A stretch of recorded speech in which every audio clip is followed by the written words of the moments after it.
Okay, so a lot of people have been asking online what it costs us to build this vehicle. So the breakdown on this car is basically three vehicles were purchased to build this one car, not including parts that I sourced on mostly Kijiji, and it was mostly used parts. So the actual vehicle itself, this one here, before we did the swap, was $800. And then we bought an '02 WRX, which had quite a few different modifications to it. That vehicle cost us about $3,200. And then we bought another WRX, which was an '06. We didn't use a lot of parts from that, but that one cost us about $900. We have about $500 just into traveling expenses. So basically renting the dolly, going up to Ajax, Ontario to purchase the '02 WRX, and with one night hotel stay. So all said and done with paint and everything. So paint, I don't want to give the exact figure for paint because I told it was a friend that did a favor for me, so we kind of got lucky there.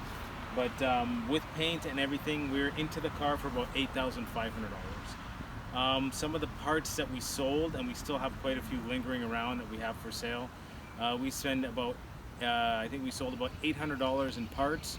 So we're looking altogether that we're into the car for about $7,800, which is not bad for a car that came out phenomenal. It's not perfect. We weren't looking to build a showroom condition car. There is a little bit of overspray here and there, but like it's just on the moldings. We tried to clean it up as best as possible, but paint looks excellent. We didn't actually paint the roof when we did the vehicle, so there's a few little dings on the roof, a few little scratches on the roof, but overall any major rust on the vehicle was all taken care of. So it is a rust-free vehicle. All new brakes, suspension is all done, Swift lowering springs. We have white line sway bars with the sway bar links. The radiator, we've got the aluminum radiator, Perrin snorkel, bigger top mount intercooler. It is tuned because the '02 WRX was tuned, so it's pushing about 18 psi, so it gets up and goes. I mean, it's really nice. It's not super loud either. No, we got the Borla Hush exhaust on there, and so for what we built and what we sourced parts-wise, unreal. I mean, I can't even tell you. And I feel that the price of this vehicle would go down based on some of the parts that we're selling, because the clutch alone, we got a 6-speed transmission with the clutch and the axles, and the clutch was almost brand new, and we threw it in this car. It was a ACT what was it? It's a single I think it was stage 2 clutch. Yeah. Yeah, it was ACT stage 2 clutch with the flywheel, so we're able to put it in the vehicle with no issues, and the car pulls real good, strong, no slipping, nothing like that. And I still got the 6-speed transmission, so it could be for a project later on, or we have it up for sale and might make a little bit of money on it. So that would bring the price of the car down even more. But yeah, overall, we made out pretty good. All right, so let's go over. I got a lot of people asking me, what do you need to do this swap? So we'll do like the basic, because you have to understand that we actually did like the brakes, the fenders, the hood. We did a lot of extra stuff that you wouldn't really need to do to actually just do like a WRX swap. So let's just go over. Here are the keys. Okay. So pop the hood. We bought just a and it wasn't even a WRX. It was just an Impreza wagon, and we decided we're going to do this WRX swap with the turbo. So we didn't really know what we were getting into when we did it. Did a lot of research online on the different forums, and you know, we got a lot of the negative Nancy's out there that say, it's just better to buy a WRX and instead of, you know, going through this headache. For us, it was more of kind of a the interest in these vehicles, the love for them. They're like Legos. They go together. Doesn't matter. You take parts from this one, that one, put them together, and they work pretty good. We wanted to see what it took to build a Impreza with a turbo engine. So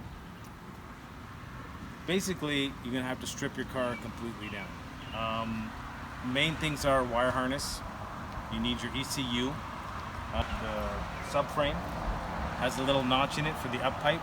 so you need to do that. For the Impreza, there's only 2 fuel lines going from the tank back and forth. You have to put that 3rd line in. I didn't actually swap the gas tank. I just ran the extra line to the back.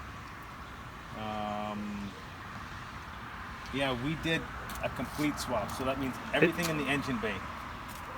So that was fuse pretty much box. your major thing. Yeah. Engine, the subframe, and then the gas tank, ECU, and wiring harness.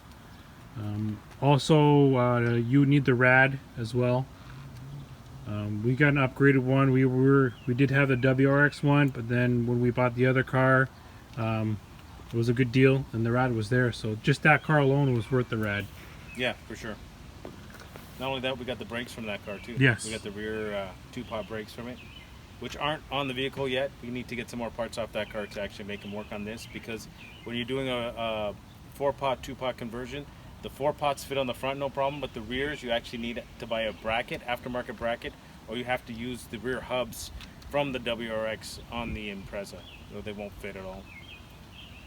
Other than that, I mean, it's fairly straightforward. Like, I'd never done a wiring harness before, so pulling the dash and swapping the wire harness, it went into place very, very easily. I mean, it already had all the curves, it went in the right positions. But if you do a swap, you need to do the rear wire harness also, because unless you're using the same year car, and I could be wrong about this, but we had an 06 and we were swapping an 02 in. We had the 06 rear wire harness still in the vehicle, and we ran into a lot of problems with wiring, trying to get things to work. Like, our fuel pump was running non-stop. Like, even when the car was just the ignition on, the fuel pump would continue to run. Yeah, what was that? The solenoid? Yeah. I think it was the fuel solenoid, which is in the back. I don't think the Impreza had it. We had to put it in because of the WRX. Yes, exactly. Yeah. So stuff like that you're going to run into when doing the swap. But yeah, if you got the time and you want to put a little bit of effort in, it's not too bad. I mean, it took me a while to do it. I had a little bit of free time here and there, and I think the process took us about a year, Habib? Yeah. Altogether, and that was not a year of fully working on the vehicle. Like, Not at all. I broke the first car down in what, a week? Yeah, and then there was like at least a couple months where we didn't work on it at all. Yeah. So I think this could be done with probably working on it a few hours a day in about 3 to 4 months, maybe quicker than that, depending on how mechanically inclined you are. Yeah, how quick you want to get it done. Yeah. But yeah, we ran into little things here and there, like we needed a wheel bearing in the back, so we didn't add that in the cost, but there are a few little things that we That's just basic maintenance. So yeah, so front bumper been replaced, fenders, and then you got the intercooler, and then we powder coated the hood also. intake hood. We had to get the hood with the hood scoop. Radiator. We did the wheels and brakes, and then we added the wing as well. The wing was never there.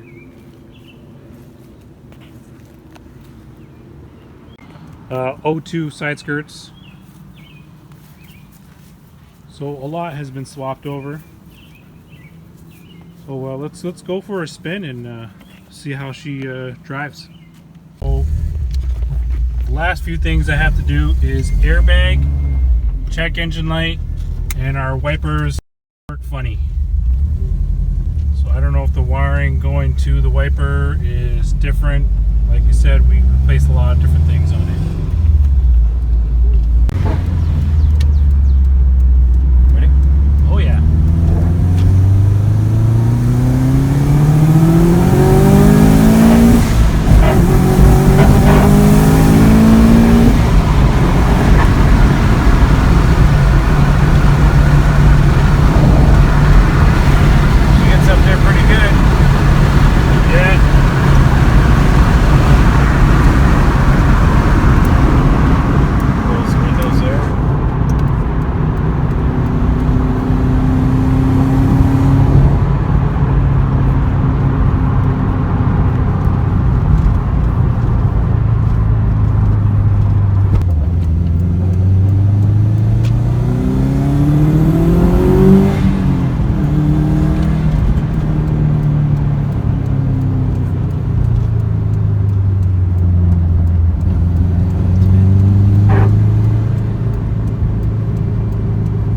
like I was gonna go right in front of you.